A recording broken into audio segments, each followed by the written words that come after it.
आपण पाहत आहोत विश्वविनायक न्यूज, ग्रामीण जनतेचा बुलंद आवाज।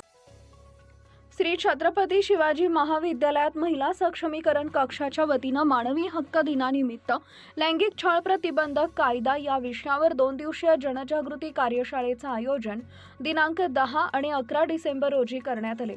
कक्षाच्या दृष्टीनं महाविद्यालयाचे प्राचार्य डॉक्टर संजय अस्वले होते।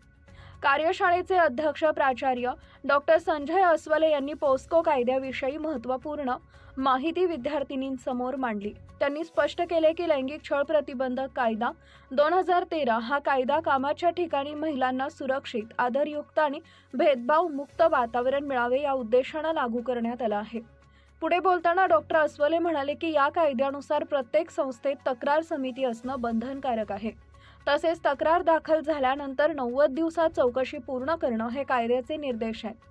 विद्यार्थिनींनी कोणताही प्रसंग घडल्यास निर्भयपणे तक्रार करावी असा आत्मविश्वास निर्माण करणं ही शिक्षण संस्थांची जबाबदारी असल्याचंही त्यांनी यावेळी अधोरेखित केलंय। यावेळी विद्यार्थिनींकडून लैंगिक संवेदनशीलता विषयी प्रतिज्ञा घेण्यात आली।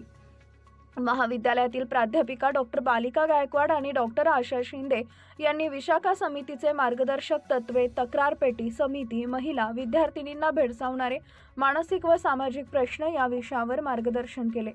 या प्रसंगी महिला सक्षमीकरण कक्षाच्या समन्वयिका प्राध्यापक रेश्मा नितनवरे, डॉक्टर मनोरंजना निर्मळे, डॉक्टर पार्वती सावंत, प्राध्यापक आरती जाधव, प्राध्यापक सपना राठोड, प्राध्यापक मयुरी माडजे तसेच मोठ्या संख्येने विद्यार्थिनी उपस्थित होत्या।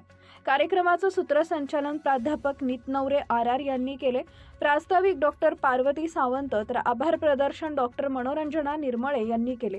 महाविद्यालयातील या उपक्रमामुळे विद्यार्थिनींमध्ये कायदेशीर जागरूकता, सुरक्षितता आणि आत्मविश्वास वाढवण्यास मोठी मदत होईल असं मत विद्यार्थिनीकडून व्यक्त करण्यात आलं आहे। उमरगा धाराशिव, संपादक विकास गायकवाड, विश्वविनायक न्यूज।